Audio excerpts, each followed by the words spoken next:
Amém. Amém. Abra sua Bíblia, 1 Coríntios 1, 18 a 25. E fique com ela aberta depois que sentar-se.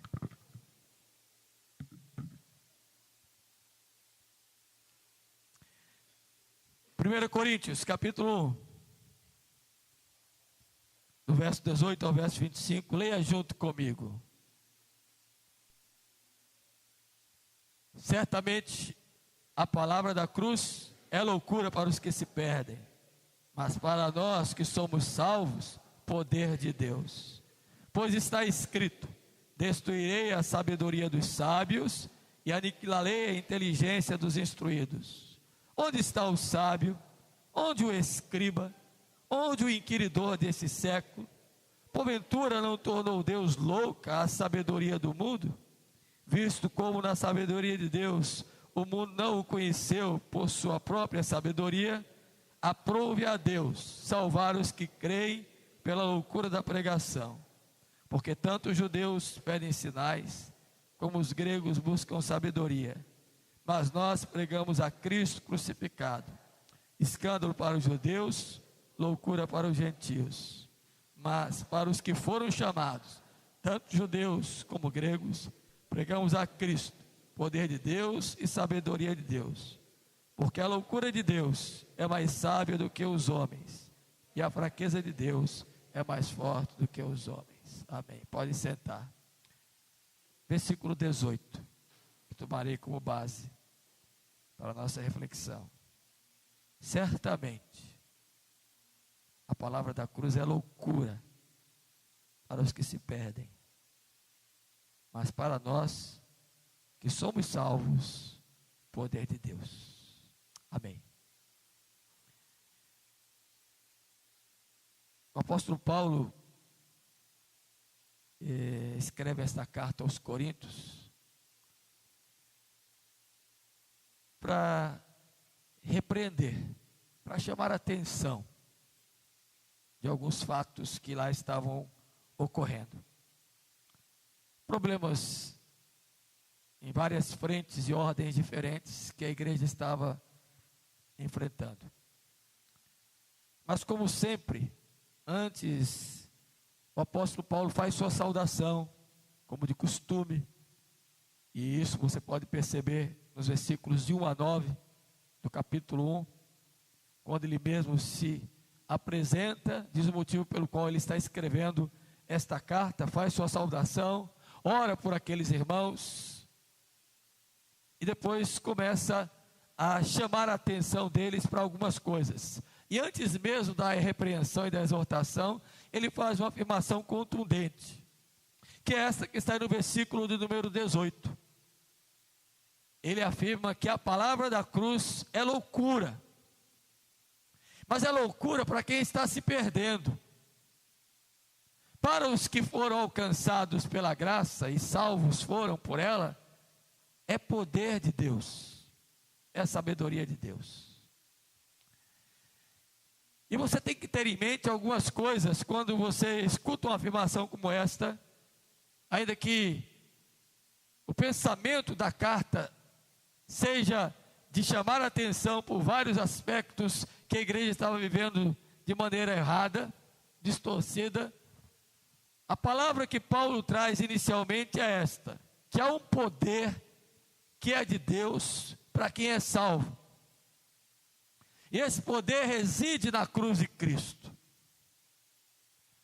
Para você entender isto, como disse ainda há pouco, você tem que ter em mente três coisas que à época faziam com que as pessoas pensassem que poder era aquilo. Primeiro, o entendimento do poder de Roma. Para muitos, o poder era o político. O poder era o domínio que Roma exercia. E alguns até se intimidavam, posto que dentro dessa ideia de poder, o imperador de Roma era considerado uma divindade.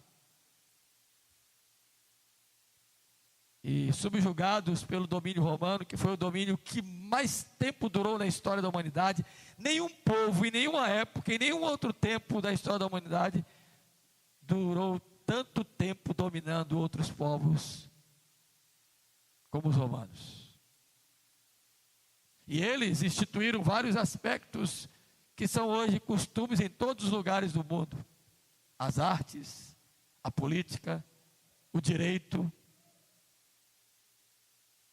É só você ver que quase toda a nação do mundo tem Senado. O Senado nasceu em Roma. É só você ver que em quase todos os lugares onde o poder se institui, há um reino, seja ele monarquia, seja ele presidencialismo, parlamentarismo, há alguém que manda. As linhas de ordem jurídica do direito foram todas importadas de Roma em qualquer país do mundo, tanto o direito common law dos americanos, quanto o direito europeu, quanto o direito romano de Kevin, e como o direito brasileiro. Todos estão amparados na ideia jurídica de Roma. Inclusive, justiça vem do latim iuris. Não é isso, doutores? Cadê vocês? Maurício, Luciana, Tiago, Itamara. A outra linha de poder que estava vigindo, e Paulo cita aqui nesse texto, é o poder religioso dos judeus. Os judeus se achavam detentores de uma religiosidade incomparável. E quem não fosse judeu não era aceito. E todo rito legal, toda imposição da lei, inclusive tentando muitas vezes até impor a circuncisão aos gentios que se convertiam, era por força da religião judaica. Assim como hoje. A religião ainda tem sido em muitos lugares um instituto poderoso que domina pessoas, que subjuga pessoas. Nos tempos remotos, lá nos primórdios, inclusive era a igreja em Roma que trazia ao rei a consagração como sendo ele o soberano da nação A, B ou C, especialmente Inglaterra, França e países de origem espanhola pensavam assim. O poder da religião sempre foi grande. E o terceiro poder, que Paulo também cita aqui, que é o poder do intelecto, o poder da filosofia, o poder da mente, que elabora tratados, ideias, conjunturas filosóficas que transcendem a compreensão dos mortais, que os gregos traziam consigo. E até hoje os gregos influenciam. E muito do que nós temos hoje é resultado da influência grega, de Alexandre, o grande conquistador. Você quer ver quantas palavras em grego você fala todos os dias? Aqui no Brasil? Na língua portuguesa? Se você vai cuidar do coração, você vai aonde? Ao cardiologista. Cardia, coração. Logista, aquilo que estuda. Ciência, conhecimento. Que deriva de lógica, de logos.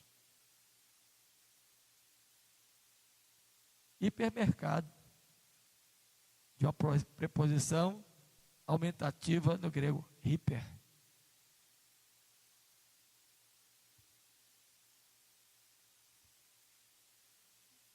E você vai encontrar inúmeras palavras. Farmácia, vem de fármaco, aquele que lida com fórmulas. Se você for para a educação, o pedagogo, de origem grega, pedagogia.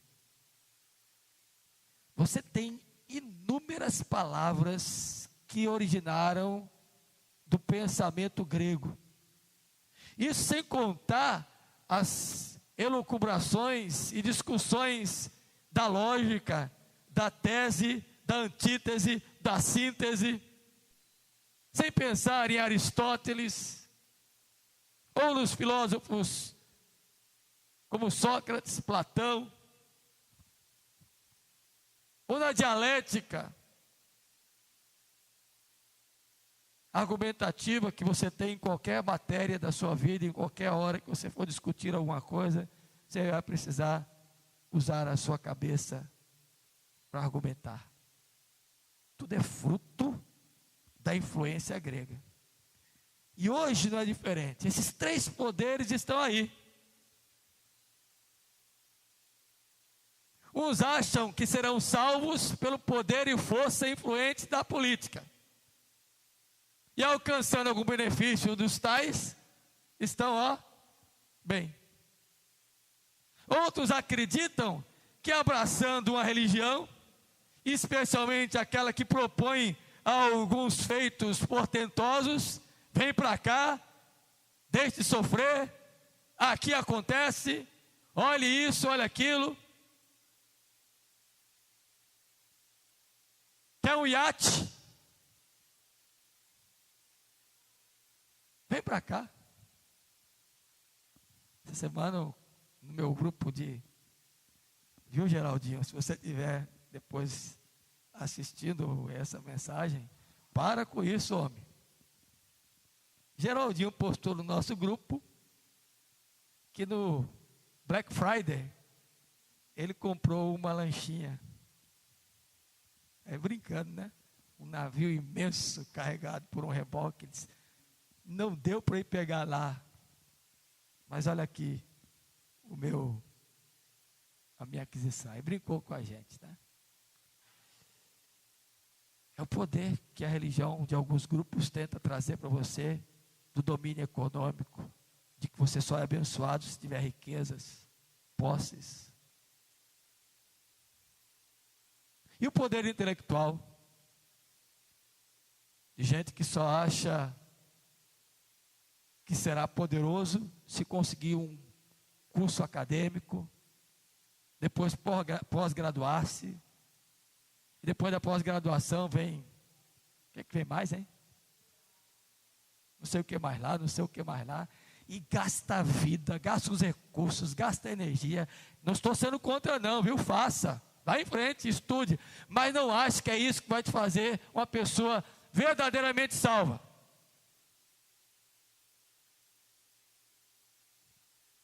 Os doutores vão para o inferno também.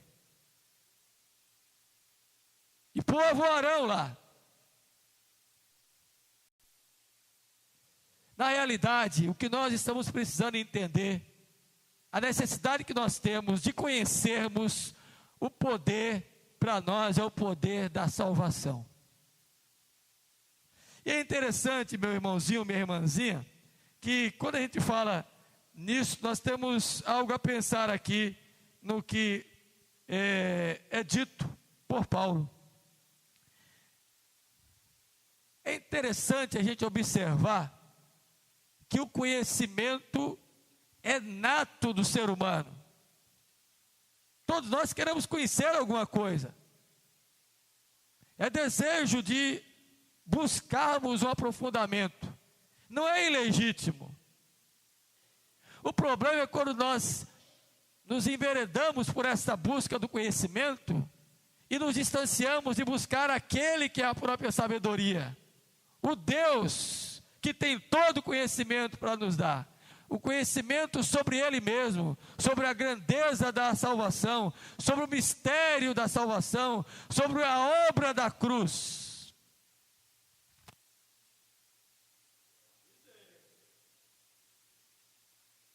Vai chegar o dia. E está perto, não da volta de Cristo, do microfone.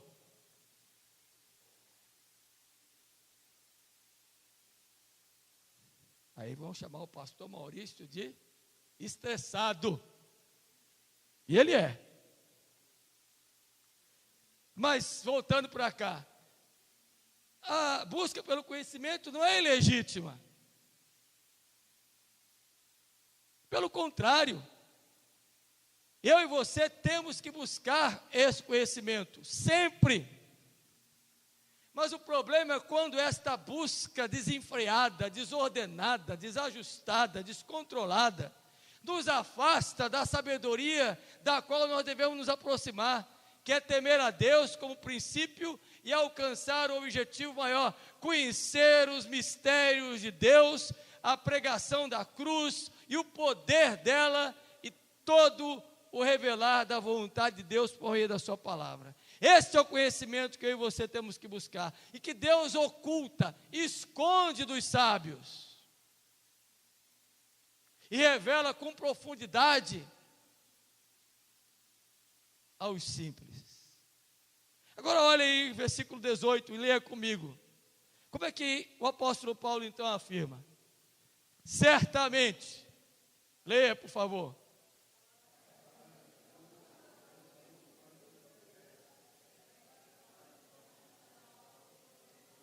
A palavra de Deus, da cruz, a palavra que aparece aqui para a palavra é logos. Logos é o verbo que se fez carne.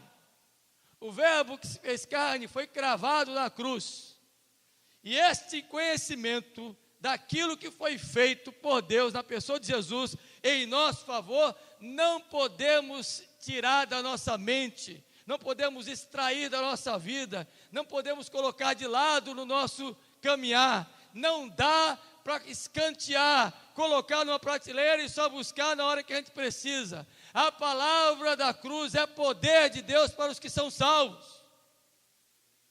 E esta é a sabedoria que eu e você temos que entender e da qual hoje, mais uma vez, estamos nos relembrando quando estamos à mesa para comer do pão e partir dele e tomar do cálice e beber do vinho. Observar o conhecimento que tem de Deus é achar a própria sabedoria que vem dele. Quando Paulo diz que a palavra da cruz é loucura para os que se perdem, ele está querendo remontar o pensamento à ideia de que a cruz era o mais vergonhoso objeto que alguém poderia carregar. É mostrar que não dá, quem não tem a obra da salvação plantada no coração, não vai entender um rei que carrega a cruz. Não vai compreender um rei que é ferido, cravado no madeiro, erguido como objeto de zombaria, escarnecido, exposto nu à vergonha de todos, e ainda mais com a zombaria explícita, uma zombaria velada, na placa e inscrição que havia sobre a sua cabeça. Jesus Nazareno, rei dos judeus, continha as três verdades do pensamento romano, do pensamento judeu e do pensamento grego. O latim, o grego e o político estava ali, o poder da religião judaica que o levou à crucificação, a zombaria do conhecimento, da sabedoria, dizendo que ele era rei, estava na língua grega, e o poder político de Roma na inscrição em rei. Jesus Nazareno, rei dos judeus. Sai dessa que eu quero ver. O louco não entende, o mundo, a sabedoria mundana não entende isso. Como é que pode um rei ser cravado numa cruz, se render à morte, ser zombado por todos, inclusive por um dos seus companheiros de morte? Se és Deus mesmo, salva-te a ti mesmo e a nós. Esta palavra é loucura para quem se perde, para quem quer outro conhecimento, para quem não quer abraçar a verdade da fé. Mas para os que são salvos é o poder transformador de Deus.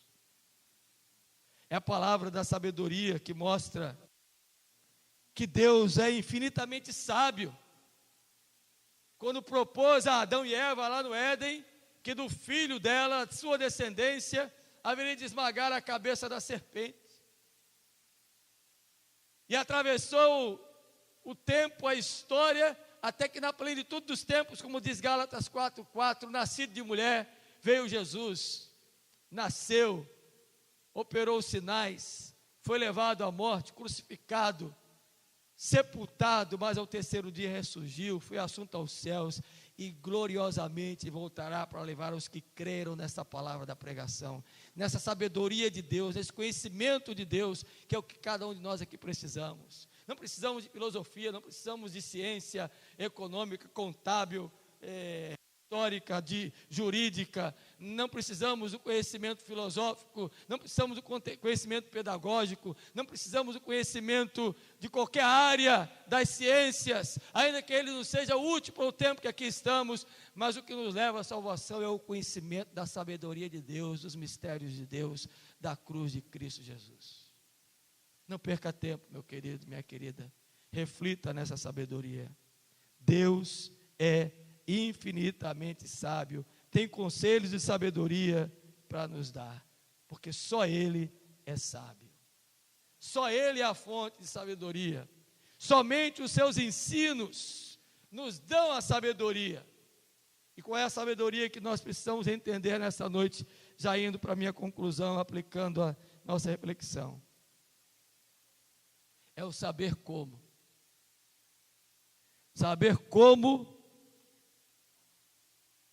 nós podemos ser salvos. E aqui, queridos, eu quero deixar para você a mensagem da cruz, sua necessidade, seu valor e seu poder. E quero dizer 3 coisinhas para você, aplicando e fechando a minha reflexão, que eu já disse oportunamente em outras ocasiões. Buscar esse conhecimento que o mundo acha banal, louco, e nos chamam até de fanáticos, é buscar entender a cruz de Cristo. Anote aí para você jamais esquecer, se você quiser anotar. A cruz, que é o poder que salva, a palavra dela, a palavra da cruz, é a coisa mais preciosa que eu e você precisamos entender. Sabe por quê? A cruz é a revelação da grandeza do amor de Deus.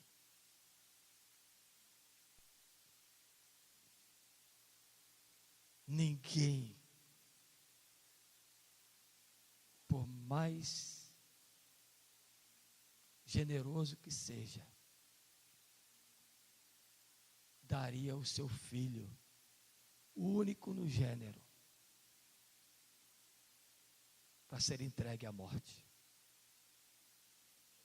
E mais, para morrer por gente imprestável, pecadora, miserável, que se afastou de Deus. E Paulo diz que Cristo morreu na cruz, quando nós ainda éramos pecadores. E ele diz, isto prova o amor de Deus. Ter sabedoria e conhecimento da palavra da cruz é isto. É conhecer a grandeza do amor de Deus. E Deus é amor. E quer que você o conheça pela ótica da cruz, pela lente da cruz, pelo valor da cruz, pela necessidade da cruz, pelo poder da cruz. Segunda coisa, essa palavra que é loucura para muitos, mas para os que são salvos é o poder de Deus, a palavra da cruz, além de revelar a mim e a você a grandeza do amor de Deus?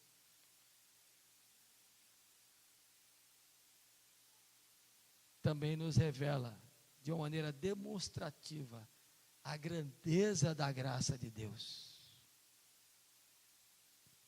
Lembra o que Paulo diz lá em Efésios capítulo 2? Estávamos mortos em nossos delitos e pecados. E Ele nos deu vida. Juntamente com Ele em quem? Em Cristo Jesus. E pela graça sois salvos. Isso não vem de vós, é dom de Deus. Não vem de obras para que ninguém se glorie. É favor imerecido.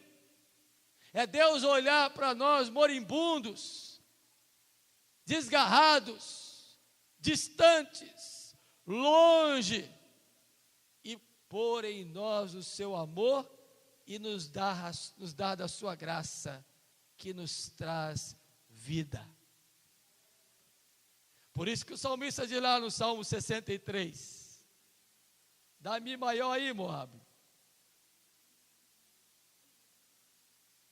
Olha só o que o Salmo diz lá. A tua graça é melhor que a vida. A tua graça é melhor que a vida. Meus lábios te louvam e assim bendirei. E em teu nome minhas mãos levantar. A graça de Deus é melhor do que a nossa própria vida, irmãos. Porque sem ela, se vivermos sem esta graça, vamos morrer perdidos. Portanto, é melhor viver debaixo da graça de Deus, por mais loucura que pareça para quem não tem o temor de Deus, mas que nos traga a alegria de vivermos para Ele. E a certeza de que dele somos, porque Ele nos favoreceu sem mérito algum e nos trouxe para junto do seu regaço. Amém? E por fim, entender essa palavra, que é loucura para quem se perde, mas é poder salvador de Deus, é conhecer a sabedoria que nos mostra a grandeza da declaração de que somos justos. A palavra da cruz, a cruz é necessária porque ela nos declara justos diante de Deus, aleluia. Pela graça sois salvos, mas fomos justificados por meio da fé e encontramos paz com Deus. E a justificação é a espinha dorsal da doutrina de nossa fé. Ser justificado é entender que não somos nós que fizemos qualquer coisa para que Deus nos perdoasse. É receber a aplicação do que Cristo fez em nós, ao ponto de quando o Senhor olha para nós, mesmo falhos, mesmo pecadores, mesmo errantes, Ele não nos enxerga. Ele enxerga a pessoa de Jesus e sua obra aplicada a nós. Por isso que Isaías 53 diz lá, no versículo 11, que o trabalho do servo dele, Jesus, o justo, com o seu penoso trabalho, justificaria muitos, e isso traria satisfação ao Pai. Então, meu irmãozinho, minha irmãzinha, ao tomar do cálice nesta noite, e ao comer do pão e beber do cálice, você compreenda que a palavra da cruz valiosa, porque ela nos dá o conhecimento da obra que Cristo realizou por nós. Ela é poderosa, porque somente ela pode salvar. Não é o conhecimento de qualquer área da nossa vida que nos trará salvação, seja ele político, seja ele religioso, seja ele do conhecimento, seja ele econômico. O poder da salvação está na cruz de Cristo. E a palavra da salvação, ela é poderosa também, porque somente ela nos revela a necessidade de compreendermos e sabermos quem é Deus. A revelação da grandeza do seu amor. A declaração da grandeza da sua justiça. E a demonstração da grandeza da sua graça. É isso que precisamos. Que Deus nos abençoe. Amém? Fique de pé. E nós vamos entoar um cântico.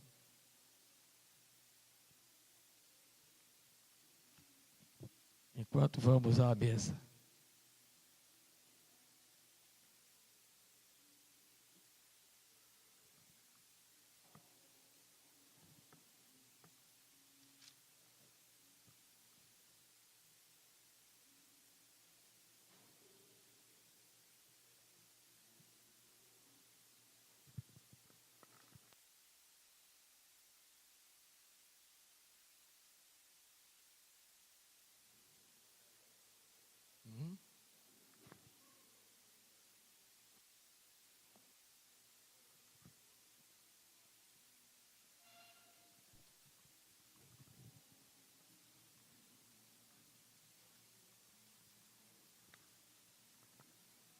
Vamos cantar um cântico e depois tomaremos a ceia do Senhor.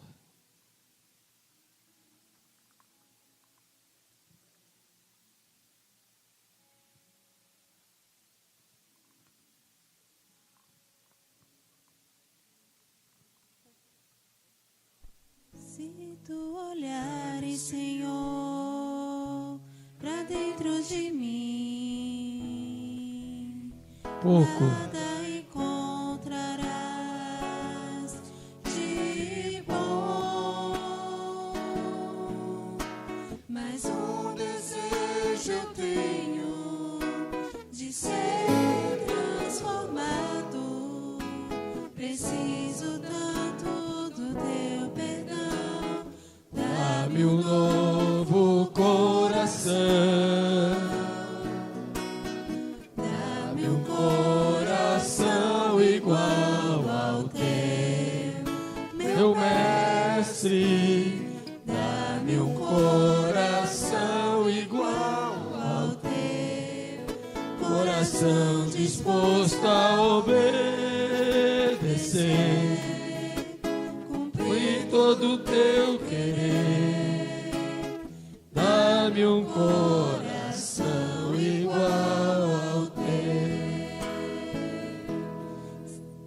Amém. Abra sua Bíblia. 1 Coríntios, capítulo 11, você já sabe, esse é o texto que lemos em cada celebração, instrutivo para nós. Nós vamos ler do versículo 23 até o versículo de número 26, a uma só voz. Vamos ler? 1 Coríntios 11, 23 a 26.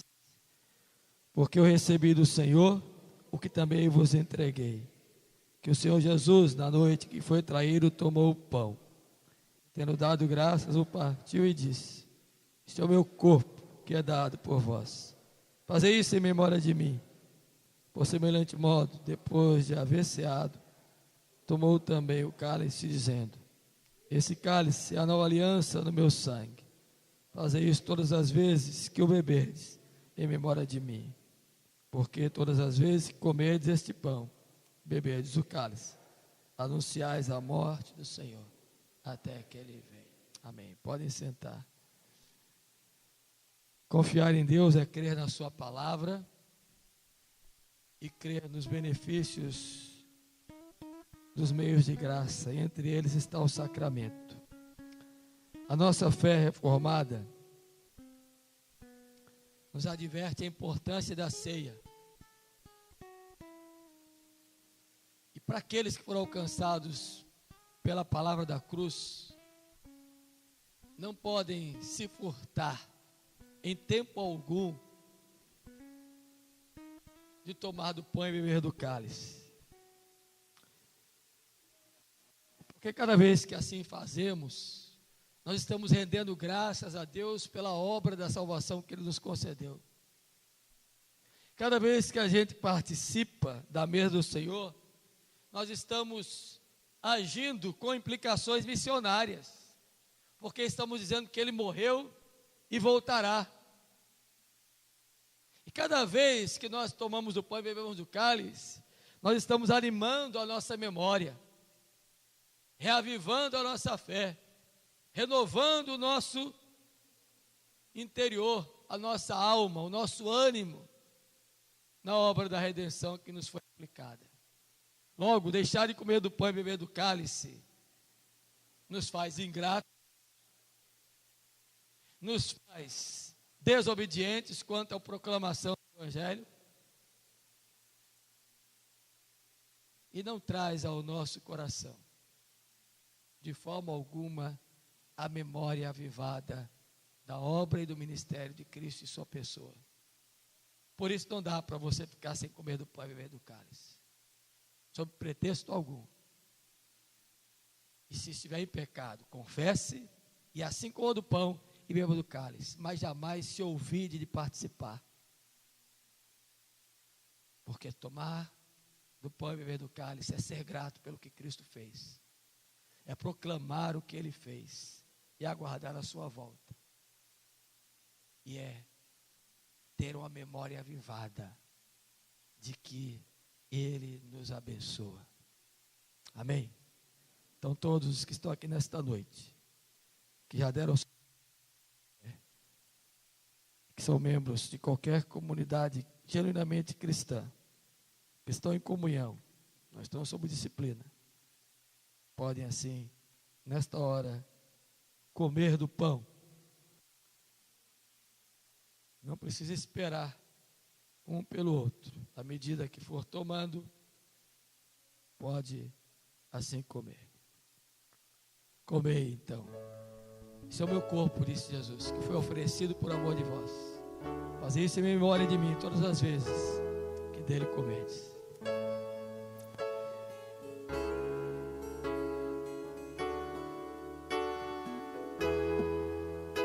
Momentos que na vida pensamos em olhar atrás, é preciso pedir ajuda para poder continuar e clamarmos o nome de Jesus e clamarmos o nome de Jesus e clamarmos o nome de Jesus. Ele nos ajuda a carregar a cruz. Momentos que na vida pensamos em olhar para trás, é preciso pedir ajuda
Isso também, que por semelhante modo, após haver ceado, Jesus tomou o cálice, dizendo: este é o cálice da nova aliança do meu sangue.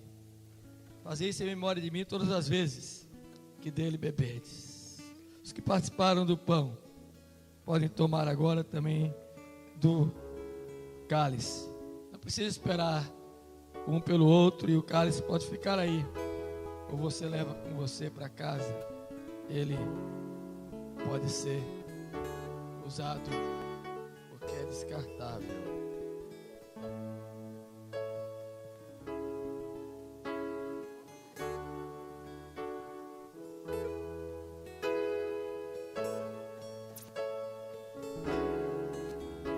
Há momentos que na vida pensamos em olhar para trás.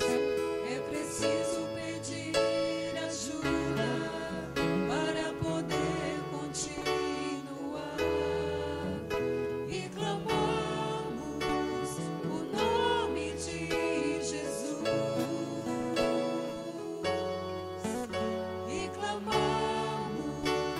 E clamamos o nome de Jesus.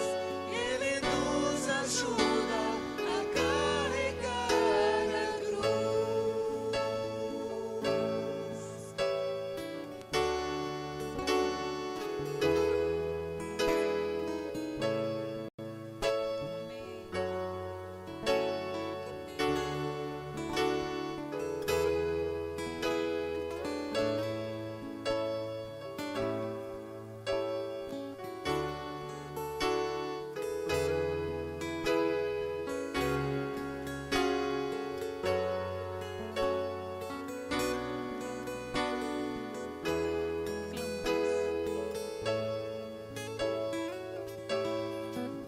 E Clamamos o nome de Jesus. E clamamos o nome de Jesus. E clamamos o nome de Jesus. nome de Jesus. Ele nos ajuda a carregar a cruz. Ele nos ajuda a carregar a cruz. Ele nos ajuda a carregar a cruz.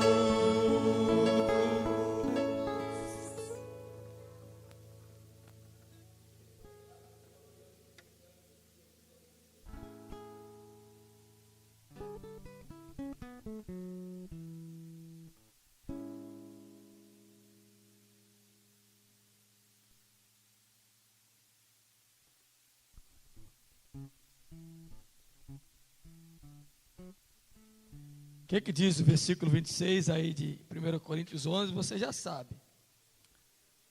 Porque todas as vezes que comerdes esse pão e beberdes o cálice, anunciais a morte do Senhor. A igreja diz: amém. Até que ele venha, a igreja fala: maravilha.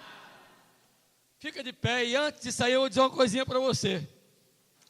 Lá em Mateus, capítulo 26, no relato da celebração da ceia, Mateus nos diz que os discípulos saíram com Jesus e saíram para o Monte das Oliveiras, cantaram um hino e se retiraram. E eu estava pesquisando sobre isso para dizer hoje, porque eu ainda não havia pensado sobre isso. Saíram. Como eu ia falar sobre o poder da cruz, a necessidade da cruz, o valor da cruz, isso me veio à mente. Sair implica em não sermos estáticos, inertes. Sair da ideia de dinâmica. de ação, de movimento. Os discípulos podiam ter fugido, mas saíram com Jesus,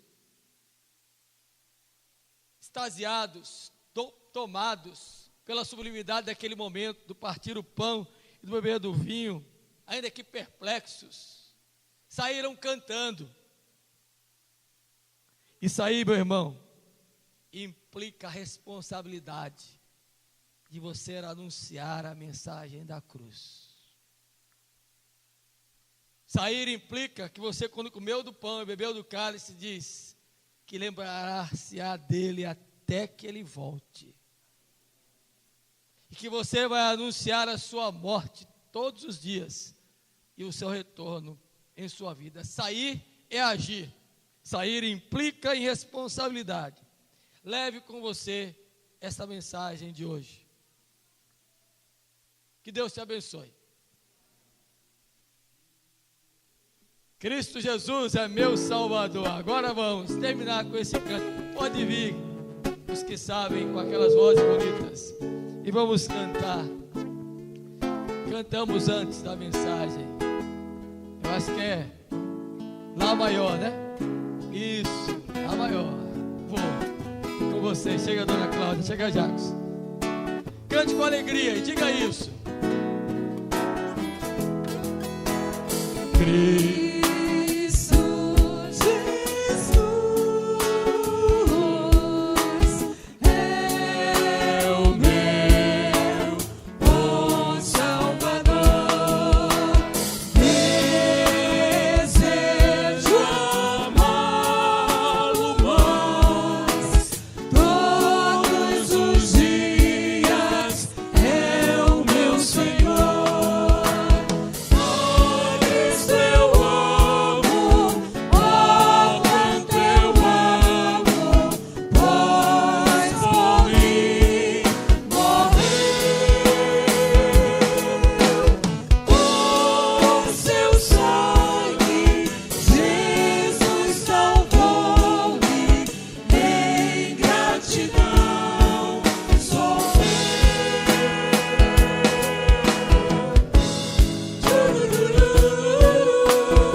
gratidão sou teu.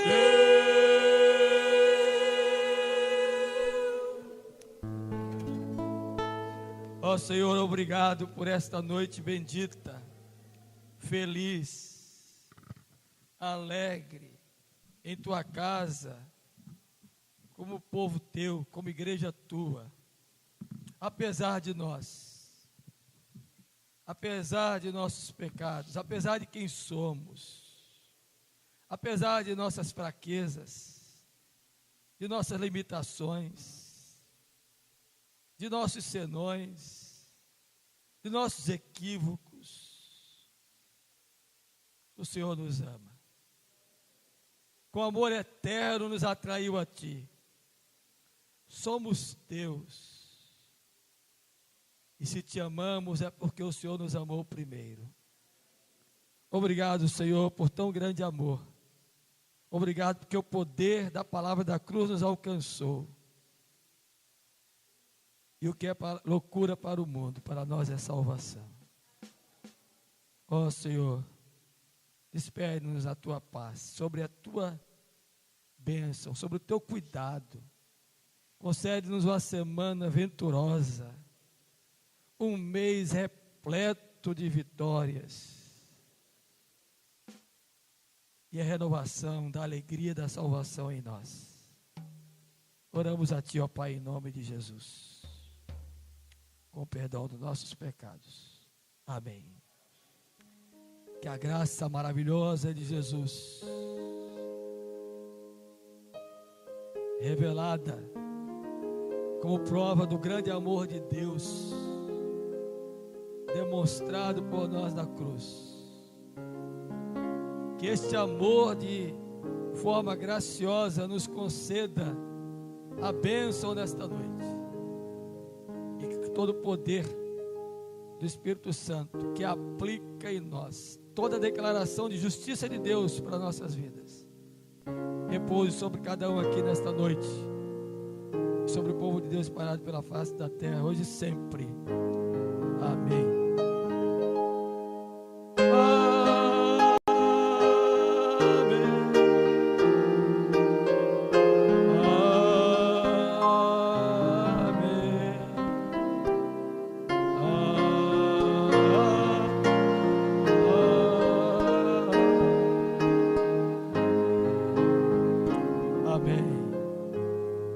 Podem sentar, irmãos, até chegar